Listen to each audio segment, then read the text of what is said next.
भागवत की परिभाषा में असाधारण कौन है? जो साधु हैं, संत हैं, सन्यासी हैं, महात्मा हैं, ब्रह्मचारी हैं, ये सब असाधारण श्रेणी के लोग हैं। आप जो हैं साधारण श्रेणी में आते हैं। तो साधारण श्रेणी के लोगों को जीवन भर बिना रोग के जीवन बिताना, बिना डॉक्टर की मदद के अपनी जिंदगी को चलाना, बिना विशेषज्ञ की मदद के अपने जीवन को चलाना, उसके लिए उन्होंने जो कुछ कहा वो मैंने पिछले 7 दिन में अलग अलग समय पर आपको बताया। आज फिर उसको कह रहा हूं, रिपीटिशन कर रहा हूं ताकि याद रहे। तो सबसे पहला मुख्य नियम है आप जैसे लोगों के लिए, वो वही है, खाना खाने के बाद कभी भी पानी ना पिएं। ये सबसे जरूरी, सबसे आवश्यक नियम। खाना खाने के बाद कभी भी पानी तुरंत ना पिएं, 1.5 घंटे के बाद पानी पिएं। एक्सप्लेनेशन में पहले दे चुका हूं, अगर आप चाहें तो फिर समझा देता हूं। खाना खाते ही पेट में अग्नि प्रदीप्त होती है, उसको जठर अग्नि कहते हैं। जठर पेट का वो स्थान है जहां खाने का पाचन होता है। हिंदी में उसको आमाशय कहते हैं, संस्कृत में जठर कहते हैं। तो जठर स्थान पे अग्नि प्रदीप्त होती है और ये अग्नि 1.5 घंटे तक ही रहती है। तो 1.5 घंटे तक पानी ना पिए तो अग्नि अपना काम अच्छे से करेगी, तो भोजन आपका अच्छे से पचेगा, रस में बदलेगा। और मैंने आपको क्रिया बताई थी कि पहले खाना जो है ना पेस्ट में बदलता है। जैसे आप घुटी हुई खिचड़ी खाते हैं ना, खिचड़ी वैसे खाना बनता है, वो 1.5 घंटे में बनता है।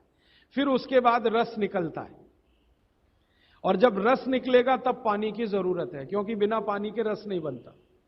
तो कहते हैं 1.5 घंटे के बाद पेट भर के पानी पिए। यह सबसे जरूरी, सबसे आवश्यक पहला नियम। दूसरा नियम, पानी कभी भी पिए तो घूट घूट भर के पिए। यह मैं बहुत आवश्यक नियम मानता हूं सबके लिए, आप जैसे लोगों के। आप में से थोड़ा अगर किसी को भी धीरज हो, धैर्य अपने जीवन में, तो आप ये चालू कर दीजिए, पानी घूट घूट घूट, जितना कम से कम 1 घूट में पानी पी सकें उतना, और मुंह में घुमा घुमा के, ऐसे ऐसे कर करके। आप 6 महीने बाद देखना, 6 महीने बाद आपके शरीर की पूरी बायोकेमिस्ट्री बदल जाएगी। सबसे पहली चीज जो आप महसूस करेंगे, आप कहेंगे मैं पहले से ज्यादा फ्रेश हूं, आप कहेंगे मैं पहले से ज्यादा हल्का हो गया, माने वजन कम हो गया। आप कहेंगे पहले से अच्छी नींद आ रही है, आप कहेंगे पहले से अच्छा खाना हजम हो रहा है, आप कहेंगे पहले से ज्यादा मेरे दर्द कम हो गए, जो घुटनों का, कमर का, कंधे का, जगह जगह। आप कहेंगे चक्कर आना बंद हो गए, आप कहेंगे सुबह सुबह उठकर सिर का दर्द कम हो गया। ऐसी 85 बातें आप खुद कहेंगे 6 महीने के बाद। आप करिए इसको। मैंने तो कई लोगों को बताया साल साल भर से कर रहे हैं, 1.5 साल से कर रहे हैं। मैंने आपको एक उदाहरण दिया था, हमारा एक सहयोगी है, कल बेंगलोर में 140 किलो का था, 1 साल से घूट घूट पानी पी रहा है, अभी 70 किलो का है। कोई आसन नहीं करता, कोई प्राणायाम नहीं करता, जिम में नहीं जाता, कोई एक्सरसाइज नहीं करता, क्योंकि उसको फुर्सत भी नहीं है, आईटी कंपनी में काम करता है। लेकिन इतना जरूर करता, पानी जब भी पिएगा घूट घूट पिएगा, खाने के 1.5 घंटे बाद ही पिएगा। यह अद्भुत है। इस नियम को मैंने हजारों लोगों पे करके देखा है, एकदम एक्सीलेंट रिजल्ट है, कई बार तो चमत्कारिक रिजल्ट है। और कारण उसका क्या है? कारण उसका एक ही है कि घूट घूट पानी पीने से ज्यादा लार पेट में जाती है। पेट को हमेशा लार की जरूरत है, क्योंकि यहां एसिड बन रहा है। एसिड खाने के समय में जो निकले तो खाना पचे, खाने के आगे पीछे जो एसिड निकलता है वो डाइल्यूट होना ही चाहिए, नहीं तो वो पूरे रक्त में जाकर उसकी एसिडिटी बढ़ा देता है। और वही एसिडिटी है जो आपको हार्ट अटैक लाती है, कार्डियक अरेस्ट की तरफ ले जाती है, ब्रेन हेमरेज करा देती है, पैरालाइज्ड हो जाते हैं आप। गंभीर से गंभीर रोग इसी एक नियम के ना होने से होते हैं। आप पानी गटागट गटागट जो पी रहे हैं, यही एक छोटी सी गलती जिंदगी में आपको सबसे भारी पड़ेगी। ठीक है? तो पहला नियम मैंने आपके लिए कि पानी खाने के 1.5 घंटे बाद पीना, हमेशा पानी घूट घूट भर के घुमा घुमा के पीना है। सुबह का पानी हो या दोपहर का, शाम का, जब भी पिए घूट घूट भर के। पानी कैसे पिए? तो इन्होंने कहा ऐसे करके पिए। ये अच्छा नहीं है, आपके लिए अच्छा नहीं। आपको पानी हमेशा पीना है तो शरीर के नजदीक रख के ही पानी पिए। हमारे भारत में मैं आपको एक बात ऐसी कहता हूं जो थोड़ी सी हटकर है, लेकिन आपको समझाने में मदद करे। भारत में हजारों साल की जो सभ्यता है, गिलास नहीं है। ये गिलास जो है ना, विदेशी है। गिलास भारत का नहीं है। ये गिलास जो है ना, यूरोप से आया, और यूरोप में पुर्तगाल से आया। ये पुर्तगाली जब हमारे देश में घुस गए, तब से गिलास में हम फंस गए। गिलास अपना नहीं है, लोटा है। लोटा, लोटा और गिलास का अंतर आप, लोटा है, और लोटा कभी भी एक रेखीय नहीं होता। वो ऐसे ऐसे ऐसे ऐसे होता है।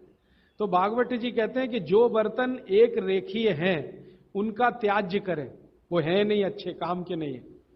तो गिलास का पानी पीना अच्छा नहीं माना जाता, तो लोटे का पानी पीना अच्छा माना जाता है। अब आप बोलेंगे जी क्या फर्क है? फर्क सीधा सा है। पानी के बारे में मैं बता चुका हूं। पानी को जहां धारण किया जाए वैसे गुण उसमें आते हैं। पानी अपने गुण कुछ नहीं है, जहां दे दो वही गुण हो जाते हैं। दही में मिला दो तो छाछ में बन गया, वो दही का गुण ले लेगा, पानी खत्म हो गया। दूध में मिलाया तो दूध का गुण। तो लोटे में पानी जो रखा तो पात्र का गुण आएगा, लोटे का। अब लोटे का गुण क्या? लोटा गोल है ना, गोल है ना।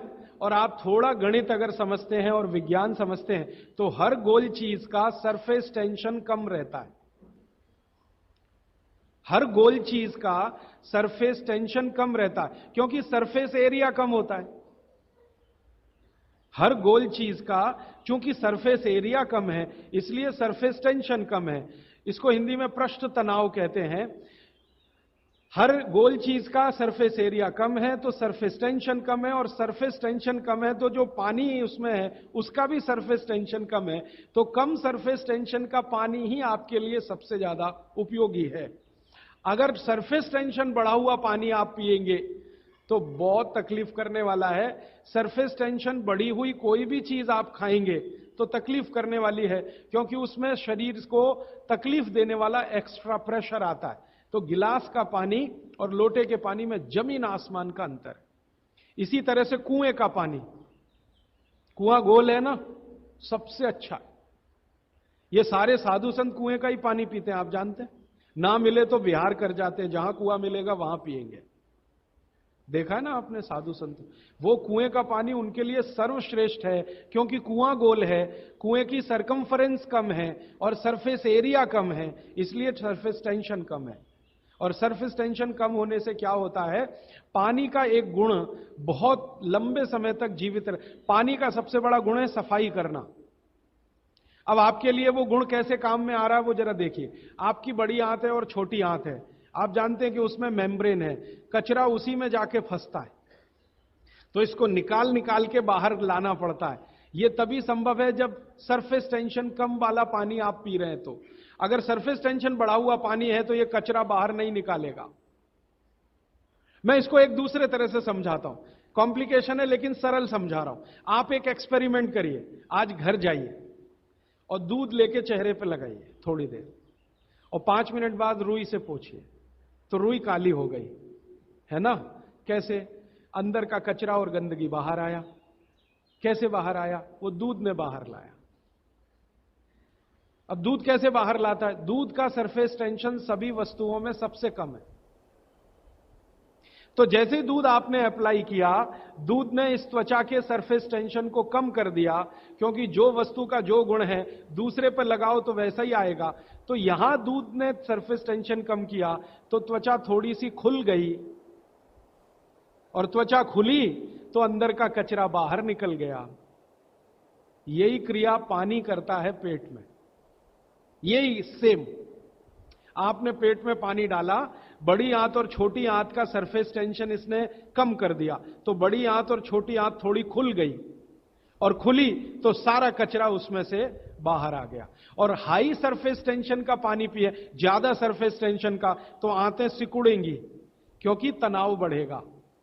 तनाव बढ़ते समय चीज सिकुड़ती है, तनाव कम होते समय चीज खुलती है। तनाव बढ़ेगा तो सारा कचरा आंतों में अंदर बंद हो जाएगा। अब यही आपको मूलव्याध, बवासीर, भगंदर सब करेगा।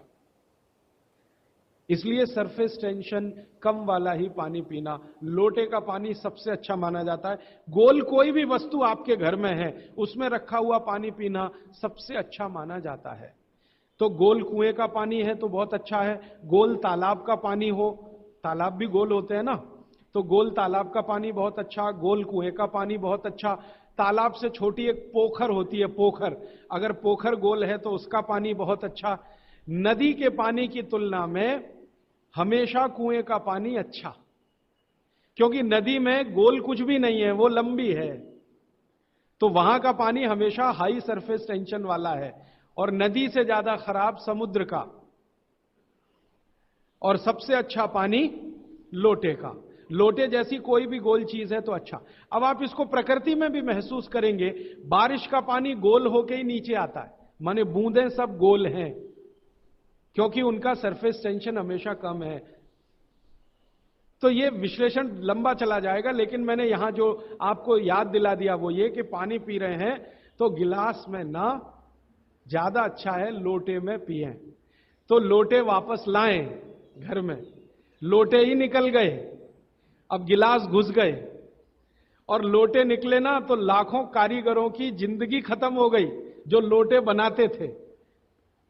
खत्म हो गए कि नहीं? कसेरे खत्म हो गए। गांव गांव में कसेरा शब्द समझते हैं? वो ठोक पीट के लोटा बनाने वाले आदमी को कसेरा कहते हैं। वो पीतल के लोटे बनाते थे, कांसे के लोटे बनाते थे, सब मर गए बेचारे हमारे गिलास के चक्कर में। तो बागवती जी को अगर मानना है तो लोटा लाएं, गिलास थोड़े कम करें, पानी लोटे का बहुत अच्छा है। आगे बढ़ें। पानी कभी भी खड़े होकर ना पिए, ये मैंने पहले बता दिया है, फिर रिपीट कर रहा हूं, हमेशा बैठ के पिए। फिर उसके आगे का एक सूत्र है कि ठंडा पानी कभी ना पिए।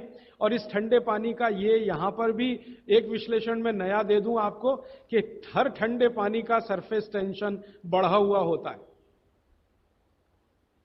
हर ठंडे पानी का सरफेस टेंशन बढ़ा हुआ होता है, और हर गुनगुने पानी का सरफेस टेंशन कम होता है, और कम सरफेस टेंशन का ही पानी आपको पीना है। इसलिए ठंडा पानी ना पिएं। एक विश्लेषण में पहले दे चुका हूं कि पानी जैसे ही आप ठंडा पिएंगे उसका गुण है कि वो हर चीज को ठंडा करे।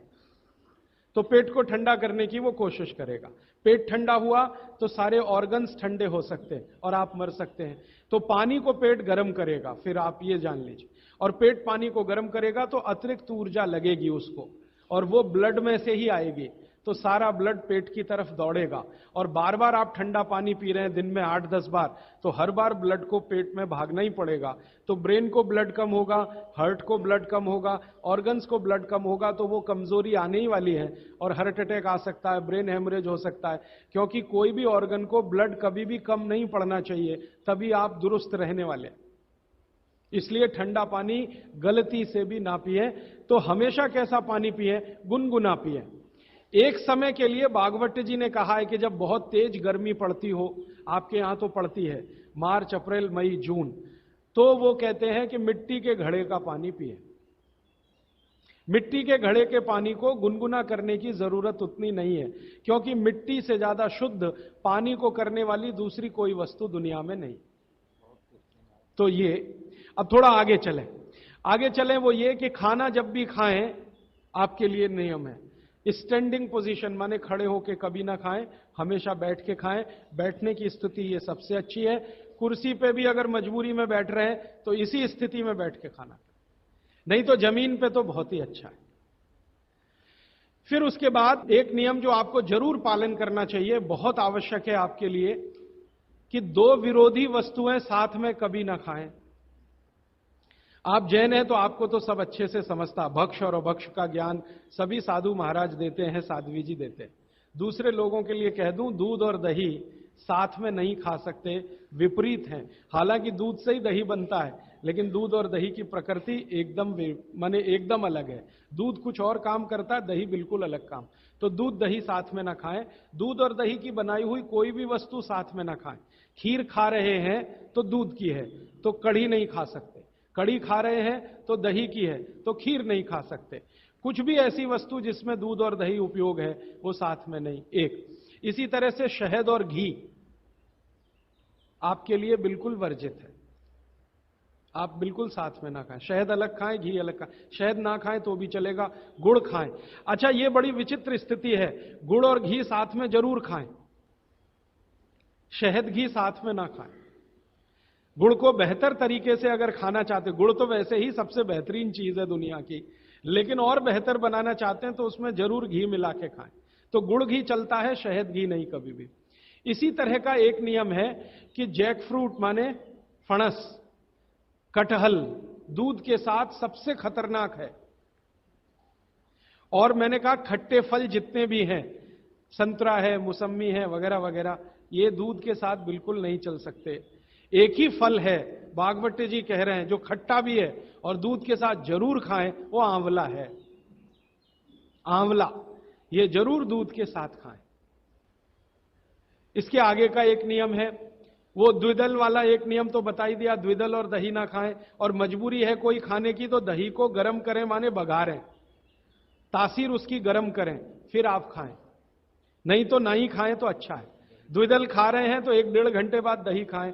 छाछ अगर खा रहे हैं द्विदल के साथ तो 1-आध घंटे के बाद पी लें, और अगर पीनी ही है तुरंत, प्यास नहीं रुक रही है, तो छाछ को बघारें, माने उसमें अजवाइन हो, थोड़ा जीरा हो, हींग हो, उसका छोंक लगाएं तो उसकी तासीर बदलती है, तो आप ले सकते हैं। और इसके आगे का एक नियम कि सुबह का खाना 9:30-10 बजे तक, क्योंकि उस समय जठर अग्नि सबसे ज्यादा तीव्र है, और शाम का खाना 5-6 बजे तक। ये मैंने आपके हिसाब से कैलकुलेशन किया। भागवत जी ने कहा इसमें जलवायु का, मौसम का ध्यान रखना है, तो आपके हिसाब से, माने आप चेन्नई में हैं तो 9, 9:30, 10 बजे तक भरपेट खाना खाएं, शाम को 5-6 बजे तक भरपेट खाएं। बीच में अगर आप कहते हैं जी भूख लगी तो कुछ फल खा लें, नहीं तो अच्छी चीज भागवत जी ने जो कही है, सुबह का खाना जो 9-10 बजे खाएं, शाम का 5-6 बजे, उनको बीच में भूख लग रही है तो कहते हैं चना और गुड़ खाएं, शेंगदाना और गुड़ माने मूंगफली और गुड़ खाएं, माने उस समय आप चिक्की खाएं, क्योंकि गुड़ और चना, गुड़ और मूंगफली उसमें है। दोपहर को अगर भूख लग रही है, चिक्की आप चाहें तो अच्छी भी खा सकते हैं, माने ज्यादा भी खा सकते हैं। बस एक ही तकलीफ ध्यान में रखें कि जब चिक्की और गुड़ ज्यादा हो जाए तो थोड़ी सोंठ चाट लें या थोड़ी सोंठ खा लें, तो उसका जो तासीर है वो तुरंत बदल जाता है। नहीं तो ज्यादा चिक्की खा ली तो नाक में से खून आ सकता है।